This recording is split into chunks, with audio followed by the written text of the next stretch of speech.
I got to clear something up. Something that's been on my mind. I got to get it off my chest. Danny, I don't buy base model cars. Let's get into it.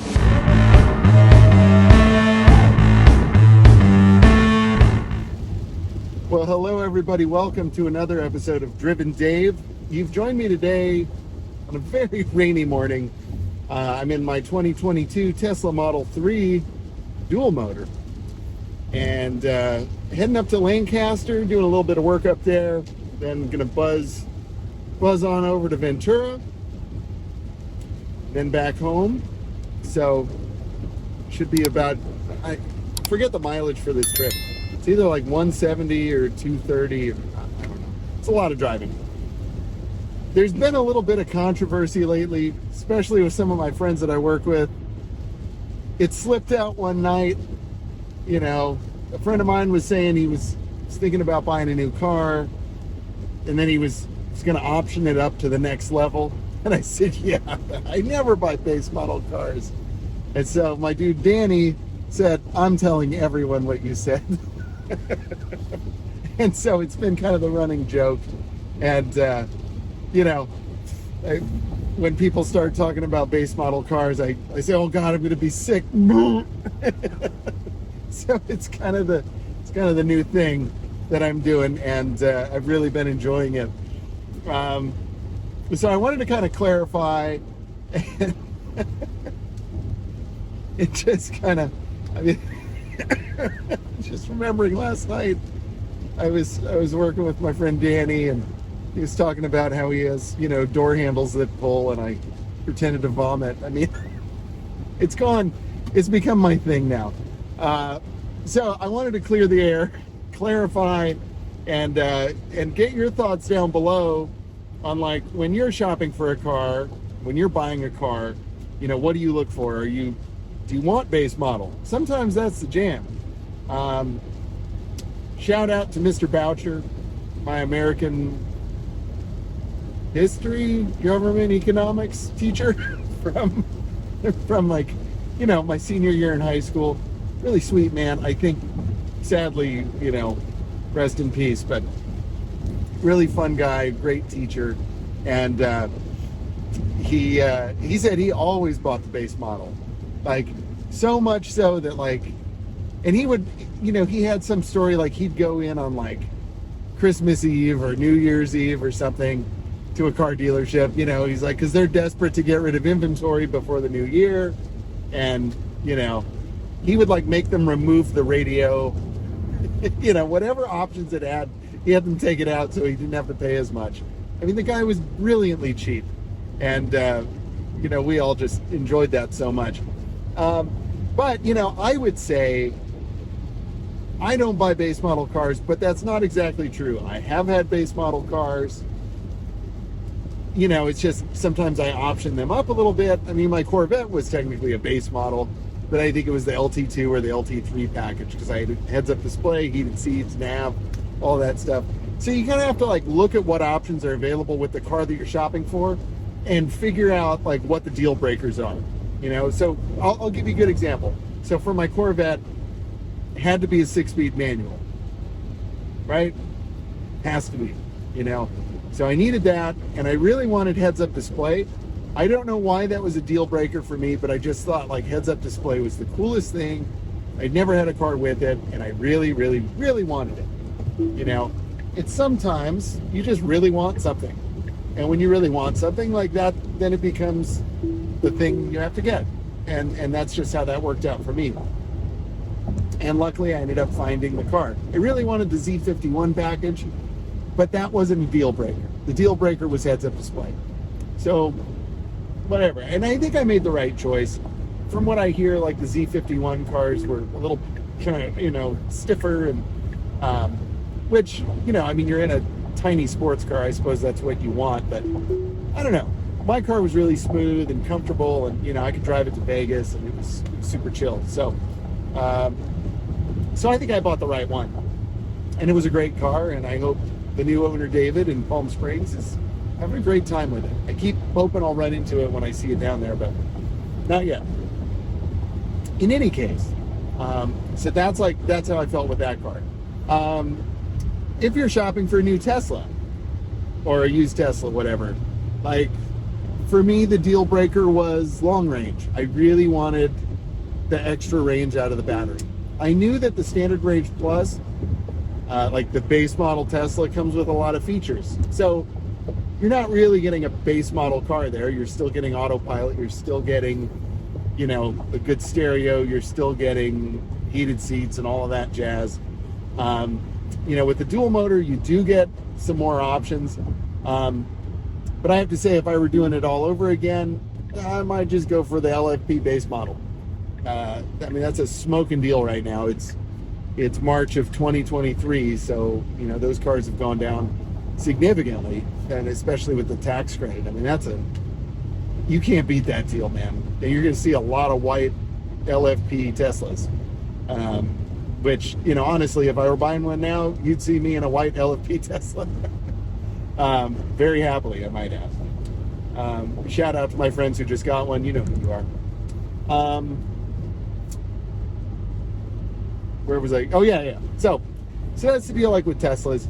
I'll give you another option or another kind of scenario. My Lexus LS400, the old man who now is in the out of spec fleet with Kyle in Colorado.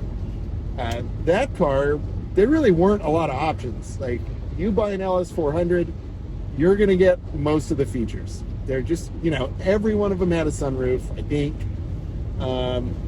They all had leather, at least in 98. They all had wood. They all had climate control. Some of them had nav, which, you really don't want from the late 90s. Let me tell you. That would actually almost be a deal breaker for me, is to get the nav. You kind of just have to weigh your options there. But for me, like a base model LS400, that's the jam. That's what you want. You could get heated seats in some of them, and that would have been nice, but not a deal breaker. Like my mom has an LS430. She has the ultimate luxury package, and that's literally what it's called. So you'll see like the LS430 UL, and I keep threatening to do a review on that. Mom, we got to do that. And that car has every possible option, including like a drink cooler in the back, a rear air filtration system, air suspension, nav, all kinds of gobbledygook. And it's really fantastic. The only downside to that car is it has navigation from the early 2000s, which is not good. And then the air suspension can be very expensive to replace. So, again, that's a situation where you have to weigh the good with the bad and decide what you want. I like the ultimate luxury. It's amazing. But if I were going to buy one as like a daily driver for me, I might go with a base model. My buddy Rich got a base model LS430. It's awesome. But then again, my mom's car is awesome too. So, it just kind of needs, we're going to have to do some air suspension to it at some point, and that's, but hey, once you do it, it's good for a long time. So, and it's a Toyota at the end of the day. I had an 89 Nissan Sentra, base model car. 4-speed manual, crank windows, manual locks. It had air conditioning. I put a CD player in it. It was awesome. Loved that car. If it had had power windows, I wouldn't have liked it as much. So it just kind of depends what you're buying a car for. Like for me, I drive a lot. So I like as many features as I can get, to just kind of keep me entertained and keep me comfortable and happy and all of that. So I like bells and whistles, which is one of the things that makes, the Tesla so appealing. But I kind of miss my Kia. Like my Kia had a really nice sunroof. Now I just have a glass roof and it doesn't open. I'd like to open it. That it would be great to have like a sliding roof. Some people hate sunroofs, but I'm not one of those people. I really like that. Heck, I wish this was a Targa top. I'd take the whole thing off. Tesla, you listening? Let's talk. So like for me, daily driver car, like long haul car, let's say, I like as many things as I can get. Now, if I were just, let's say I had a job downtown, street parking, or whatever, this is not what I would want to take. I would want to get like, what would be like the best car for like downtown street parking? Comment down below. Downtown anywhere, really. There's a car in front of me. It looks like it's a Scion, yeah, is it the XC? Like that would be perfect, you know, perfect. As little options as possible, you know, just, and actually like if I could find a used one with lots of like scrapes and dents, like that would be the one I want. Or like a Scion XB, you know, the little box thing, like that'd be great. Oh yeah, it's the TC. Sorry, I can't flip the phone around, but yeah, it's the TC, little 2-door job. And those are pretty cool. I think a buddy of mine had one of those. And, you know, kind of sporty, easy to drive, just kind of buzz around. That's great. I used to have a Mitsubishi Mirage, like a 2000. That was a terrible little car. And it was perfect for just like driving around the city and parking on the street. And I don't care what happens. You know, I mean, of course, like you never want your car to get messed up, but you know, if it's already been in a few fights, that's fine. Little door ding, whatever. I don't care. So that's great. You know, so it's nice to have a car like that. I feel like that's what's missing in my fleet right now. I really miss having that like spare car. The old man, that, you know, that car was kind of that car for a while, but it was so nice that like I did always worry about it. Like there was one day like my dad and I ate lunch and we were sitting in the car afterwards. This dude pulls up next to me and just like wham, hits the back of my car with his door. And like I got out of the car and yelled at him. You know, I even said, you may not think this car is nice, but like I'm trying to take care of it. And you know, I was like, I got all worked up. And you know, comment down below, has that happened to you? You know, and it just ticks me off that like other people don't respect other people's stuff. You know, it's like, yeah, it may be like a beater to you, but it's like super special to me. You know, don't mess up my car. It's not yours. So, but there are just a lot of non-car people out there, and it's, you know, it's a shame. Speaking of car people, shout out to my buddy Dave. He just in the last year got a really cool Dodge Charger Hemi, America, and him and his family are really enjoying that. He showed it to me on video last night. Super nice car, blue, like very nice. And that would be a sweet car. There's a good example. You know, obviously with the Hemi, he's way far away from base model, you know, but he's not at like, you know, Demon, Hellcat, Banshee, whatever, SRT screaming, blah, blah, blah, $80,000-$90,000. You know, but he's got like, to me, that's like the perfect spot for a Charger. You know, it's like, you got the Hemi, you got the nice interior, you know, you got plenty of power, but you're not gonna like, you know, eat a crowd when you turn right and floor it. Like, perfect, you know, plenty of fun. And that's what I was telling him on the phone last night. I was like, dude, that's the car. Like, you found the perfect spot, you know. And I'm sure the stereo, well, he upgraded the stereo, but I think even stock, it probably sounded really good. And yeah, great road trip car. It's like very livable, perfect. So anyway, really happy for you, my friend. It's a beautiful car. So, you know, just kind of figuring out like what features you really want. If I were going to buy a new car right now, even if it were a base model, I'd want to make sure it had auto hold. So write this down if you don't know. Auto hold and adaptive cruise. And if possible, like lane centering. Like those three things are just like the jam.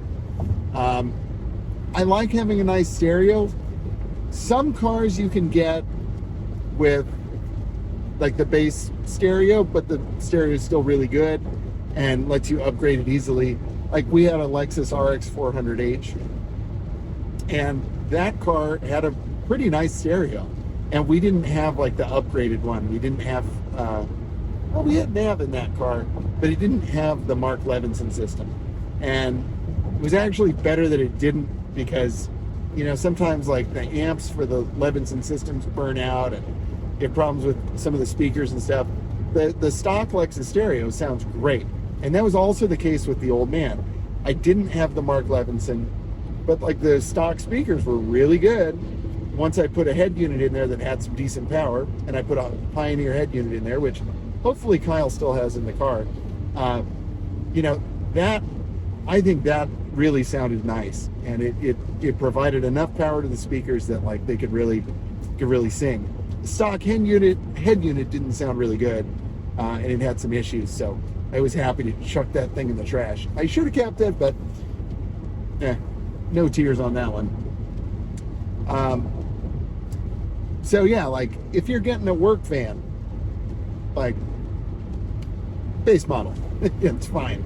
Especially if it's got like a cheap radio. You could pop a aftermarket one in there, make yourself a nice little upgrade, put Apple CarPlay in yourself. Great, no problem.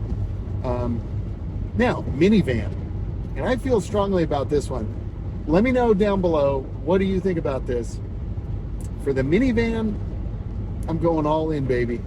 We need all the bells and whistles. That's my personal opinion. Now, I've been in some base model minivans. They're pretty nice, I must admit.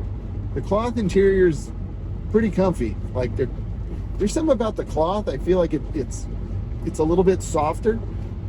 So I kind of like that, truthfully. But, you know, if you've got kids, small kids especially, like, they're going to eat ice cream at some point.